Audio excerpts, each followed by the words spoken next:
북한은 전 세계에 무상 치료제를 자랑하지만 실제로 병원에 가보면 약이 없는 경우가 많습니다. 의사가 처방전을 써주더라도 환자가 필요한 약을 직접 장마당에서 구해야 하는 현실입니다. 근데도 다르지 않았습니다. 오늘 이야기는 그 안에서 일했던 사람의 경험담입니다. 그는 인민군 사단 군의소에서 군의로 근무했습니다. 부임 첫 해 겨울, 그는 18살의 전사가 밤에 숨졌을 때 사망 확인서를 2번이나 작성해야 했습니다. 그런데 처음 썼던 확인서는 직접 찢어버렸습니다. 의사가 자신이 내린 진단을 왜 스스로 지웠을까요? 채널 구독과 좋아요를 눌러주시면 앞으로도 사연을 계속 소개해드리겠습니다. 이제 그의 이야기를 함께 들어보시죠. 제가 군의소에 배치받은 건 26살 때였습니다. 군의대를 막 졸업하고 바로 부대로 발령받았으니 혼자 환자를 본 경험은 실습 몇 달이 전부였죠. 주둔지는 함경 남도에 있는 보병사단이었습니다. 사단 군의소라고 하면 그럴듯하게 들릴지 몰라도 막상 가보니 단층짜리 건물에 유리창 반은 비닐로 덮어놓은 곳이었어요. 첫날 아침 문을 열자 복도에 사람들이 누워있더군요. 병실이 부족해 복도까지 이불을 깔아놓은 겁니다. 군의소장 동지가 나오더니 손으로 복도 한쪽을 가리키며 말했죠. 여기부터 저기까지가 동무 담당이요. 19명이었습니다. 그중 14시 허약이었어요. 우리는 영양실조 환자를 그렇게 불렀습니다. 병실을 돌다 보니 어느새 오전이 다 지나갔습니다. 이름을 불러도 대답 없는 애들이 있었어요. 힘이 없어서가 아니라 목이 부어서 목소리가 안 나오는 겁니다.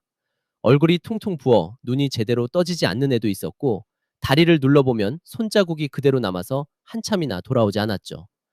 제일 안쪽에 누워있던 전사는 입대한 지 8달째라 했습니다. 18살. 입을 벌려보게 하니 잇몸에서 피가 스며 나왔습니다. 팔을 걷게 했는데 살이 너무 없어 혈관 잡느라 한참 걸렸죠.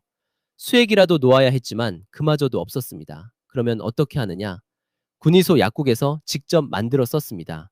증류기로 물을 받아 소금과 포도당을 녹여 병에 담는 식이었어요. 그런 걸 우리는 그냥 링거라고 불렀지만 공장에서 정식으로 나온 약이랑 같을 리가 없죠.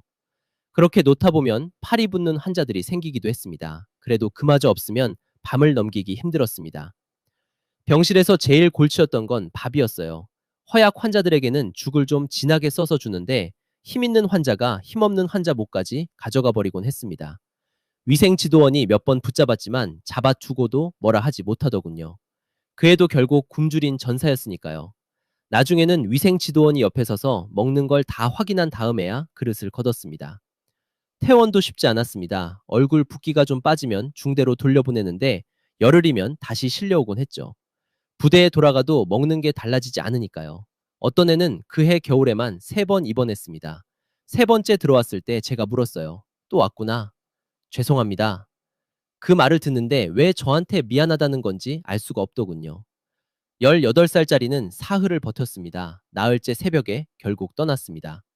위생지도원이 저를 깨우러 왔을 때는 이미 차가워진 뒤였습니다.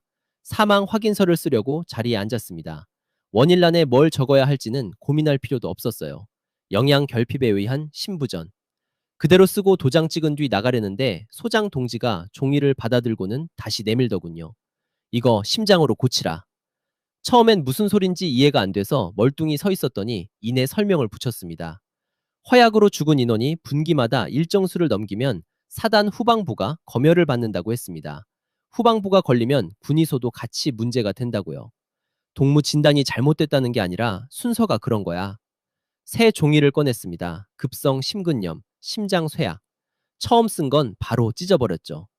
다음 날엔 정치부 지도원이 찾아와서 종이 한 장을 제 책상 위에 올려놓았습니다. 유가족에게 전달될 통보 문안이었는데 아드님이 복무 중 병으로 사망했다. 부대에서 최선을 다했다. 이런 문구가 이미 다 적혀 있었습니다. 병명 칸만 비어 있었죠. 여기 군의 동무 확인 서명 하나 하십시오. 펜을 받아들어 심근염이라고 적고 이름을 썼습니다. 그게 제가 군의가 되어 처음 맡은 일이었습니다. 유품 정리는 중대에서 사람이 와서 했는데 배낭 안에서 편지 한 통이 나왔습니다. 집에서 온 편지였고 날짜는 2달 전이었습니다. 내용은 별거 없었어요. 밥은 잘 먹는지, 겨울옷은 받았는지. 마지막 줄엔 옥수수 2kg을 보내려 했지만 인편이 없어서 보내지 못했다고 적혀 있었습니다. 그 편지를 유품과 함께 보내야 했지만 차마 손이 가지 않았습니다. 병명란에 심근염이라고 써놓고 그 편지를 같이 붙일 수가 없더군요. 그냥 서랍 속에 넣어 두었습니다. 겨울이 끝날 때까지 같은 방식으로 처리한 경우가 6번이었습니다. 심근염, 급성 폐렴, 뇌빈혈. 나중엔 소장 동지가 부르기도 전에 알아서 병명을 적었습니다. 병실 난방은 톱밥 난로 하나에 의지했습니다. 밤에 불이 꺼지면 링거병이 얼어서 당직 위생지도원이 병을 품에 안고 녹이곤 했어요. 아침에 가보면 그의 가슴팍이 온통 젖어 있었습니다. 그해 봄에는 상급 부대에서 종이 한 장이 내려왔습니다. 분기에 공급되는 의약품 목록이었습니다. 공급표라는 게 참 알차게 잘 만들어져 있었습니다. 항생제 몇 병, 수액 몇 병, 마취제 몇 앰플. 칸마다 숫자가 딱딱 들어가 있으니 종이만 봐도 우리 군의소가 제법 괜찮아 보이죠? 물건 들어온 날 상자를 열어봤습니다. 그런데 표에 적힌 수량의 절반도 안 됐고 그중 한 상자는 유효기간이 벌써 3년이나 지난 거였습니다. 위생지도원이 병 하나를 불빛에 비추더니 가라앉은 게 있다고 했어요. 그걸 쓸지 말지를 두고 군의들끼리 한참을 고민했습니다. 결국 쓸 수밖에 없었죠. 안 쓰면 아무것도 남는 게 없으니까요. 대신 애들한테 놓을 때는 옆에 꼭 붙어 앉아 지켜봤습니다. 2명이 열이 났지만 그 이상은 없어서 다행이었어요. 소장 동지에게 가서 이거 어떻게 해야 하냐고 물으니 대답이 퉁명스러웠습니다. 각자 해결하라. 그 말뜻은 오래 걸리지 않아 알게 됐죠. 다른 군의들이 주말이면 시내로 나가는 걸 보고 저도 따라 나섰습니다. 장마당 한쪽에 양 매대가 줄지어 들어서 있었습니다. 매대 위에는 상자를 뜯어 쏟아놓은 약들이 있었어요. 중국 글자가 써진 것도 있고 어디 국제기구 표시가 찍힌 것도 있고 포장도 없이 종이만 들은 것도 있었습니다. 주인 아주머니가 저를 위아래로 훑어보고는 말했어요. 군의소에서 오셨구만. 뭐 필요하십니까? 처음에는 뭘 어떻게 골라야 할지도 몰랐습니다. 페니실린 있냐고 물으니 3가지를 내놓으면서 값이 다 다르다고 하더군요. 제일 싼 건 색깔이 이상했고 제일 비싼 건 제 한 달 봉급의 몇 배나 됐습니다. 사실 그 봉급이란 게 쌀 몇 킬로그램 값에 불과해서 돈으로 따지는 게 별 의미가 없었죠. 그럼 그 돈은 어디서 나느냐? 이게 우리 군의소가 돌아가는 방식이었습니다. 사단 군관 가족을 돌봐주는 겁니다. 대대장 동지 아내가 허리가 아프다 하면 우리가 찾아가 주사를 놓고 옵니다. 며칠 지나면 쌀이 와요. 한 5kg쯤. 그걸 팔아 약을 샀죠. 그러니 군의소에서 가장 바쁜 날은 부상자가 몰리는 날이 아니라 군관 가족들이 아픈 날이었습니다. 제 아내도 거기에 한몫했습니다. 군인 가족 사택에 살면서 두부를 만들었죠. 새벽에 콩을 갈아 두부를 앉혀 놓으면 저녁이면 전부 나갔습니다. 그 돈이 제 손에 들어와 약값이 됐어요. 딸애가 그때 국민학교를 다녔는데 콩물 냄새가 옷에 밴다고 애들이 놀렸다며 울고 들어온 적이 있었습니다. 그날 저녁에 아내가 말하더군요. 이거 안 하면 당신 뭐로 약 삽니까? 말이 안 되는 소리 같지만 그게 사실이었습니다. 한 번은 이런 일도 있었어요. 어느 전사가 배가 아파 실려왔는데 눌러보니 아무래도 맹장인 것 같더군요. 그런데 마침 그 시간에 참모부 군관 어머니가 와서 먼저 앉아 계신 겁니다. 위생지도원이 저를 슬쩍 쳐다보며 말했습니다. 저분 먼저 보십시오. 규정에 있는 것도 아니고 누가 시킨 일도 아닌데 다들 그렇게 하고 있었습니다. 결국 그 전사는 2시간이나 더 기다렸어요. 막상 배를 열었을 땐 이미 터져 있었습니다. 씻어내고 꿰매치지만 열이 사흘이나 갔고 나흘째가 되어서야 겨우 잡혔죠. 태어날 때 그 애가 저한테 웃어 보였는데 저는 차마 웃을 수 없었습니다. 제 돈으로 약을 사서 쓰기 시작한 것도 그 무렵부터였습니다. 처음엔 당연히 옳은 일이라 생각했는데 곧 문제가 생겼죠. 같이 일하던 군의가 제가 들고 있던 약병을 보더니 물었습니다. 그거 어디서 났나? 제가 샀습니다. 장부에는 어떻게 적을 건데? 그제야 머리가 복잡해졌습니다. 국가에서 내려온 약만 대장에 기록하게 돼 있는데 따로 산 건 적을 데가 없었거든요. 안 적자니 약이 어디로 나갔는지 알 수 없고 공급분에서 쓴 것처럼 적으면 없는 약을 쓴 게 되는 겁니다. 며칠 고민하다가 시내에 나가 손바닥만한 수첩을 하나 샀습니다. 날짜며 누구에게 어떤 약을 얼마나 썼는지 챙겨 적기 시작했어요. 그해 여름이 끝나갈 무렵 사단에서 명령이 내려왔습니다. 부대가 도로공사에 동원된다는 거였죠. 군의소도 인원을 낸다고 해서 저도 따라 나갔습니다. 공사장은 부대에서 15리쯤 떨어진 산 기슭에 있었습니다. 산을 깎아 길을 내는 작업이었는데 바위를 만난 구간만 폭약으로 터뜨리고 나머지는 전부 곡괭이와 삽을 들고 사람이 일일이 파냈어요. 흙도 사람이 들 것에 실어 날랐죠. 비가 사흘 내리다가 겨우 갯날이었습니다. 위에서는 일정이 늦어진다며 계속 사람을 보내 서두르라고 재촉했고요. 오전 참 시간 무렵에 절개면이 무너졌습니다. 저는 아래쪽 천막에 있다가 큰 소리가 들려서 급히 뛰어 올라갔는데 흙이 사람 키만큼 쏟아져서 그 밑에 팔만 삐져나와 있더라고요. 전사들이 삽을 던져두고 맨손으로 흙을 파기 시작했어요. 혹시라도 밑에 있는 사람이 삽에 다칠까봐 결국 다들 손으로만 파냈습니다. 실려온 사람은 모두 14명이었습니다. 달구지 2대에 나눠 싣고 올라왔는데 길 상태가 워낙 엉망이라 도착하는데 1시간 반이나 걸렸어요. 머리를 다친 사람이 넷, 팔다리가 부러진 사람이 여섯, 나머지는 긁히거나 찰과상이었습니다. 상처를 꿰매야 했지만 마취약이 없었죠. 그럴 땐 어떻게 하느냐? 술을 먹였습니다. 전사 2명이 양쪽에서 팔을 붙잡고 1명은 다리를 눌렀습니다. 저는 수건을 말아 입에 물렸어요. 물어라, 놓지 말고. 그렇게 꿰맸습니다. 1명 끝내고 나면 손이 덜덜 떨려서 바늘 다시 드는데 한참 걸렸어요. 그날 밤까지 11명을 그렇게 치료했습니다. 실이 모자라 마지막 2사람은 낚싯줄을 삶아서 썼고요. 가장 급했던 건 다리 부상자였습니다. 20살 된 전사였는데 무릎 아래가 완전히 으스러졌더라고요. 손끝에 뼈 조각이 만져질 정도라 자를 수밖에 없었습니다. 하지만 다리를 자르려면 마취도 필요하고 피가 많이 쏟아질 테니 수혈도 준비해야 하는데 둘 다 없었죠. 군단병원으로 옮기자고 했더니 차가 없답니다. 기름도 넉넉지 않아 나가는 차량이 사흘에 한 번 있을까 말까라더군요. 결국 다친 부위를 묶어두고 버텨보기로 했습니다. 그날 밤에 옆에 앉아 있는데 계속 목이 마르다며 물을 찾더군요. 조금만 드시오. 목이 말라 그럽니다. 컵을 가져다 입에 대줬는데 스스로 들 힘도 없어서 제가 직접 먹여줬습니다. 다음 날 낮부터는 아예 말을 안 했고 그 다음 날 새벽에 눈을 감았어요. 그날 아침에 사단에서 지시가 내려왔습니다. 공사 중 사망자는 통계상 계획 미달로 잡히니 다른 이유로 정리하라는 거였죠. 이번에는 소장 동지도 별말 없이 넘어갔습니다. 제가 알아서 원래 앓던 병이 있었던 걸로 적었어요. 서류 2장 쓰는데 10분도 안 걸렸던 것 같습니다. 유품이라곤 숟가락 하나와 사진 한 장이었습니다. 사진은 입대 전에 형제들과 찍은 것이었고 뒷면에 연필로 뭔가 적혀 있었지만 글씨가 번져서 읽을 수는 없었어요. 집에 들어간 건 사흘 만이었습니다. 아내가 국을 끓여놨는데 자리에 앉아 몇 숟가락 뜨다가 금세 그만뒀죠. 아내는 아무것도 물어보지 않았습니다. 옷에서 냄새가 났을 겁니다. 그 일 이후로 제일 두려웠던 건 통증이었습니다. 부러진 사람들이 10명 넘게 병실에 나란히 누워 밤새 앓으면 병실 전체가 잠을 설쳤어요. 해줄 수 있는 게 아무것도 없었습니다. 할 수 없이 시내에 나가 양매대 아주머니에게 물었습니다. 진통에 쓸만한 약이 뭐가 있냐고요. 아주머니가 주위를 한번 둘러보고는 목소리를 낮추더니 말했어요. 그런 거 찾는 분들은 결국 하나로 갑니다. 아편이었죠. 그 동네에선 양귀비 몇 포기쯤 집 옆에 심어두고 상비약처럼 쓰는 게 흔했습니다. 이가 아플 때도 쓰고 허리 아플 때도 썼다더군요. 값을 물었더니 오히려 일반 약보다 쌌습니다. 그걸 사서 군의소에 드렸습니다.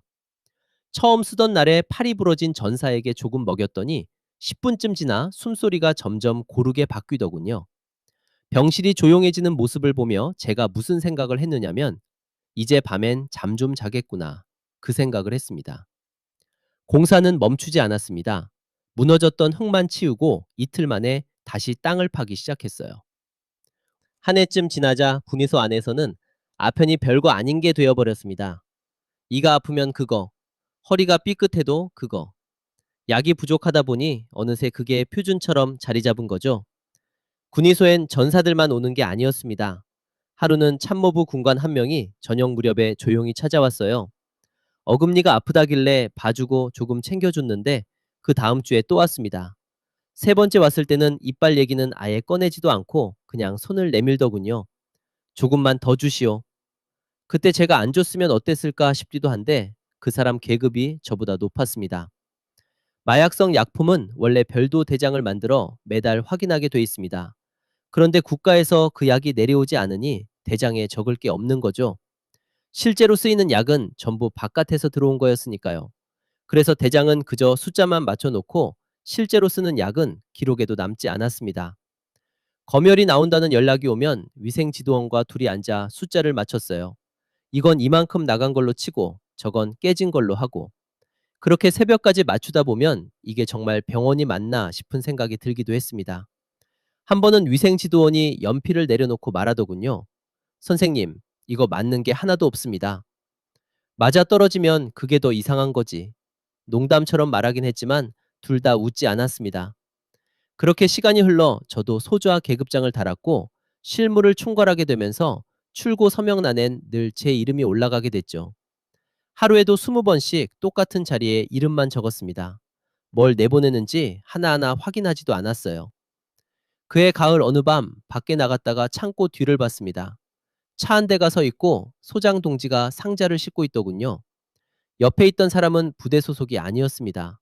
어둠 속에서도 고개가 이쪽으로 돌아가는 게 보였어요.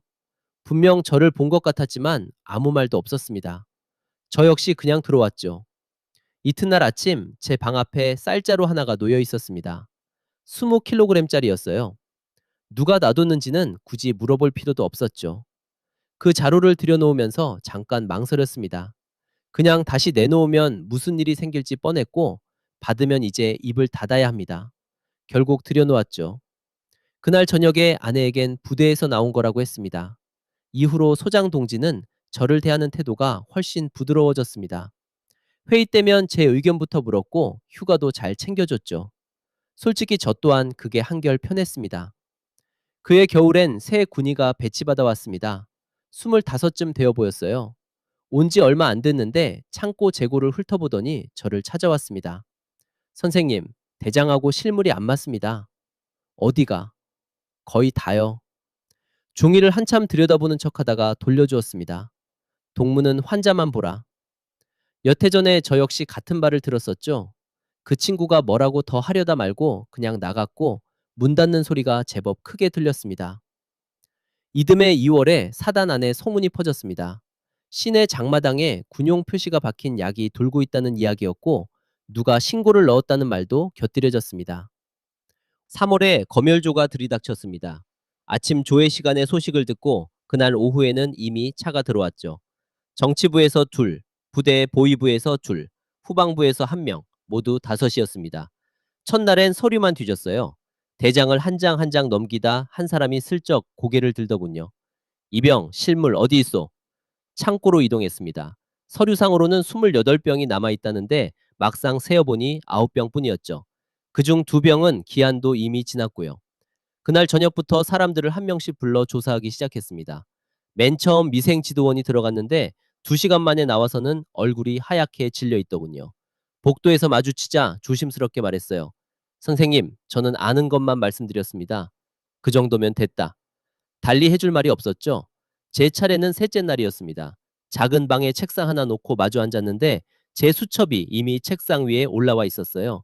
누가 서랍에서 꺼내온 거겠죠? 이건 뭐요? 밖에서 사온 약을 쓴 목록입니다. 밖이라면 장마당입니다. 이때부터는 말을 섞는 게 어렵더군요.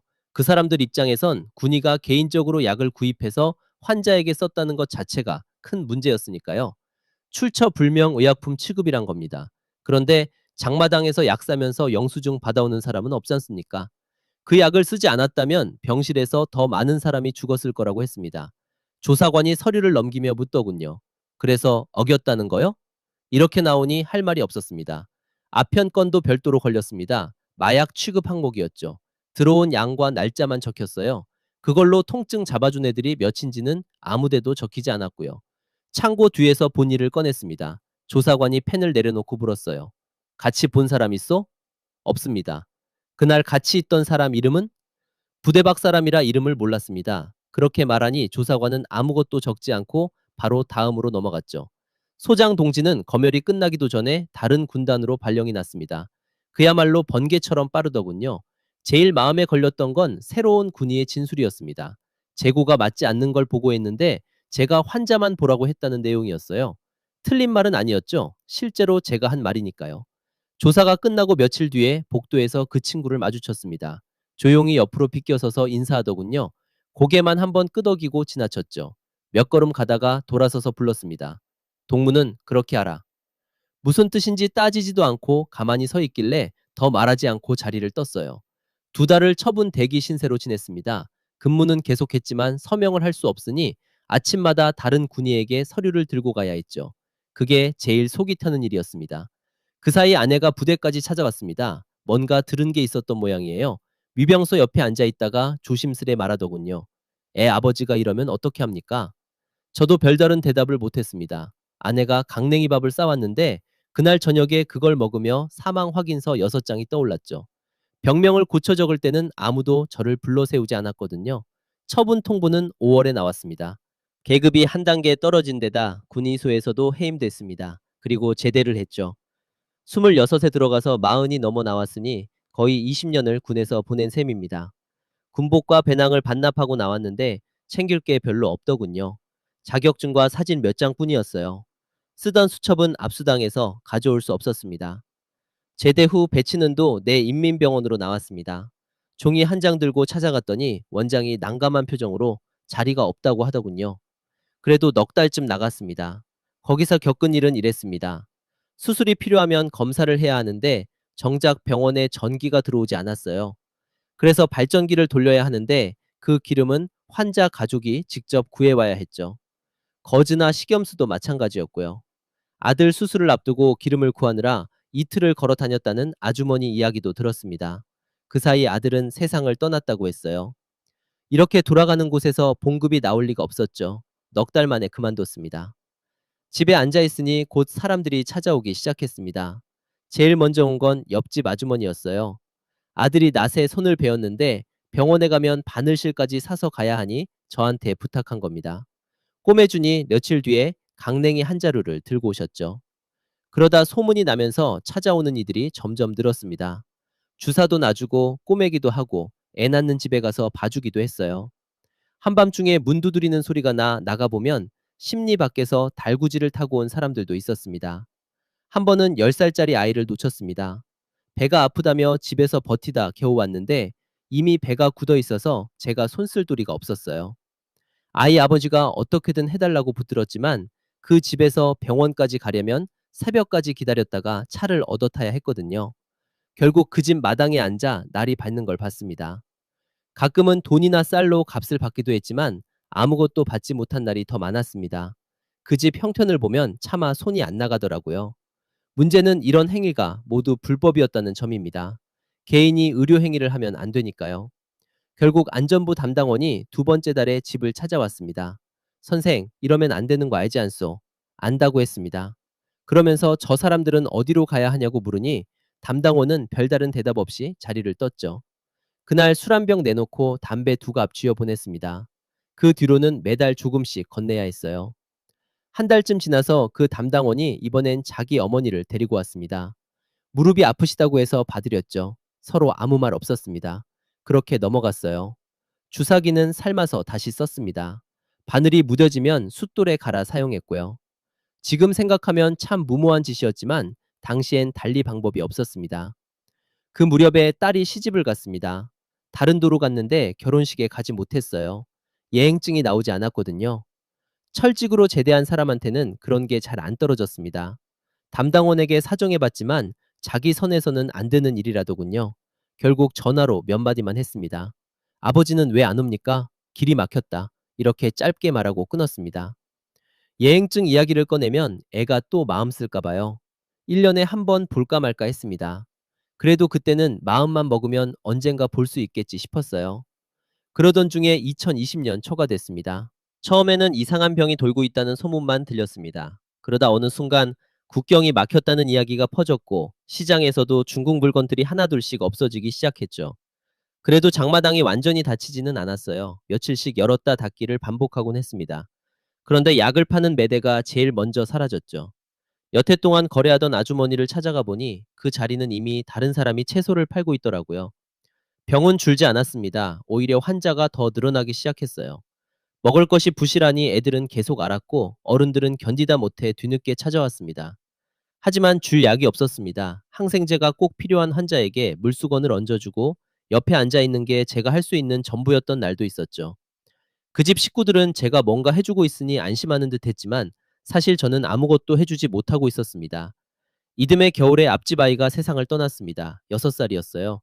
열이 사흘이나 내리지 않았는데 제 손에는 해열제 반알밖에 없었습니다. 그걸 조금씩 나눠 먹이며 그 집에서 밤을 지새웠죠. 2년이 지나자 남은 약이라고는 아편뿐이었습니다. 값이 서너 배로 뛰었는데도 찾는 사람은 계속 왔어요. 아파서 잠을 못 자겠다며 오면 달리 줄 방법이 없었습니다. 그 사이 마약 단속이 더 심해졌고 새로운 법이 나왔다고 했어요.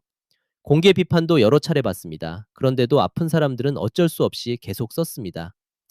3년째 되던 여름이었습니다. 40대 남자가 찾아왔어요. 허리 때문에 몇 차례 만나던 분이었죠. 그날따라 얼굴이 안 좋아서 그만 돌아가시라고 했더니 꼭 조금만 달라고 하더군요. 조금만 주시오. 밤에 잠을 못 잡니다. 평소보다 적은 양을 싸줬습니다. 그런데 집에 가서 따로 구해놓은 것과 함께 쓴 모양이었어요. 다음날 아침에 세상을 떠났다는 소식을 들었습니다. 유가족이 저를 신고했습니다. 그 집 아들이 찾아와 문 앞에서 한참을 소리치다 돌아갔고 그날 오후에 안전부에서 사람이 왔어요. 이번엔 담당원이 예전과 다르게 말하더라고요. 이번 건은 내가 어떻게 못하오. 무면허 진료에 마약까지 엮이면 교화형이 나온다는 이야기가 돌았습니다. 며칠 동안 조사를 받으러 다녔는데 조서에는 제가 몇 해 동안 돌봐준 사람 수가 적혀 있었어요. 사람을 살린 수가 아니라 법을 몇 번 위반했는지로 숫자가 올라가더군요. 집에 돌아와 아내에게 이 얘기를 했더니 그날 밤에 어디를 다녀왔습니다. 2주쯤 지나서 조심스럽게 말하더군요. 값이 전하고 완전히 달라졌습니다. 봉쇄 전과는 비교가 안 될 만큼 올라 있었어요. 아내가 두부를 만들던 시절부터 모아둔 것도 부족해서 결국 집까지 남겼죠. 그러고도 날짜 잡는데 넉 달이나 걸렸습니다. 초소 위치가 자꾸 바뀐다면서요. 기다리는 동안 조사가 한 번 더 있었습니다. 담당원이 스치듯 말하더군요. 가을 넘기면 힘들 거요. 무슨 뜻인지 서로 눈치로 다 알았습니다. 딸에게 전화를 넣었습니다. 그때도 도사의 이동이 막혀 있어서 쉽게 오라가라 할 수가 없었어요. 아버지 어디 갑니까? 멀리 좀 간다. 언제 옵니까? 거기서 말문이 막혔습니다. 잘 있으라고만 하고 끊었어요. 넘어가던 밤에 비가 내렸습니다. 생각보다 물이 차서 중간에 다리가 굳었는데 아내가 팔을 꼭 잡아줬습니다. 건너편에 올라서서 옷을 짜고 있는데 제가 챙겨 나온 게 뭔지 아십니까? 비닐에 싼 자격증 사진 한 장이었습니다. 그거 하나면 어디 가서든 사람을 볼 수 있을 거라고 막연히 생각했으니까요. 중국을 건너는 데만 보름이 넘게 걸렸습니다. 차를 바꿔 타고 창고처럼 생긴 곳에서 며칠씩 머물며 밤에만 움직였죠. 그렇게 산을 넘어 라오스로 들어갔고 마지막에는 강을 하나 건넜습니다. 배가 워낙 작아서 3명씩 나눠 탔어요. 10분쯤 탔던 것 같은데 내린 뒤로는 계속 걸었습니다. 아무 집에나 들어가 경찰을 불러달라고 하니 그 집 주인이 익숙하다는 듯 바로 전화를 걸더군요. 수용소에서 몇 달을 기다린 끝에 비행기를 탔습니다. 인천에 도착해 조사를 받는데 직업란에 망설임 없이 의사라고 썼어요. 하나원에서는 상담 선생님이 자료를 뒤져보며 설명해 줬습니다. 북쪽에서 받은 자격은 여기서 그대로 인정되지 않는다고 하더군요. 먼저 학력과 자격 심의를 거쳐 시험 볼 자격부터 얻고 그 다음에 국가고시를 봐야 한답니다. 실기 시험까지 다 포함해서요. 설명을 다 듣고 물었습니다. 20년 한 건 하나도 안 봅니까? 경력은 인정이 안 된다고 했습니다. 문제집을 사서 펼쳐보니 첫 장부터 막혔어요. 병 이름도 다르고 약 이름도 생소하고 검사 이름은 처음 듣는 것 투성이었습니다. 북쪽에서는 약 없이 환자를 보는 법을 익혔는데 여기서는 장비와 수치를 기준으로 묻더군요. 실기 연습을 할 만한 곳을 알아봤는데 그런 기관 자체가 손에 꼽을 정도라고 합니다. 기다리는 사람도 저만 잊은 게 아니고요. 생계를 이어가야 하니 요양병원에 들어갔습니다. 자격이 필요한 일은 할 수 없으니 간병 쪽으로 붙었죠. 환자 씻겨드리고 돌려눕히고 밥 먹여드리는 일입니다.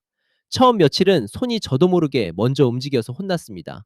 환자 상태를 보면 어떻게 해야 할지 아는데 제가 그럴 자격이 없는 사람이니까요. 한 번은 어르신 팔에 든 멍을 보고 먼저 간호사에게 갔다가 왜 그렇게 보느냐는 소리를 들었습니다. 설명할 길이 없더군요. 여기서 가장 오래 머물게 되는 곳이 처치실입니다. 벽에 수액이 종류별로 걸려 있고 진통제도 필요하면 바로 꺼내죠. 어느 날 간호사가 수액 한 병을 확인하더니 날짜가 지났다며 아무렇지 않게 버렸습니다. 그 모습을 보고 서 있다가 증류기로 링거를 만들던 겨울이 떠올랐어요. 당지개가 병을 품에 안고 녹이던 모습도요. 그날 저녁엔 밥이 잘 넘어가지 않았습니다. 여기 와서 좋은 점을 말하라면 이것저것 많습니다. 밤에 누가 문 두드린다고 일어날 일도 없고 담당원에게 매달 뭔가 챙겨줄 필요도 없어요. 무엇보다 병원만 가면 약이 있습니다. 북쪽에서 20해 동안 해주지 못했던 게 여기선 아무렇지 않게 되더군요. 그래도 잊히지 않는 게 있습니다. 첫 해 겨울에 병명을 바꿔 적었던 6사람이요. 그 어머니들은 지금도 아들이 심장병이었던 줄로 아실 겁니다. 딸은 아직 데려오지 못했습니다. 사람을 통해 연락만 오갈 뿐이에요. 재작년에 애를 낳았다는 말은 들었는데 사진은 아직 못 봤습니다. 아내가 매달 얼마씩 보내고 있고요. 지금 저에게 가장 중요한 건 다시 환자 곁에 서는 일입니다. 나이가 있으니 국가고시가 쉽지 않을 거란 것도 알고 안 되면 요양보호사 자격이라도 따서 이 일을 계속하려고 합니다. 병실 문을 열 때마다 아직도 손이 먼저 나갑니다. 이 습관만큼은 쉽게 안 고쳐지더군요. 오늘 사연 어떻게 들으셨습니까? 약도 없는 병원에서 20년을 버텨낸 분의 이야기였습니다. 여러분이라면 그 새벽에 사망 확인서를 어떻게 작성하셨을까요? 지금 이분께 어떤 말을 건네고 싶으신지도 궁금합니다. 댓글로 남겨주시면 꼼꼼히 읽어보겠습니다. 구독과 좋아요는 다음 사연을 준비하는 데 큰 힘이 됩니다. 다음 이야기에서 다시 인사드리겠습니다.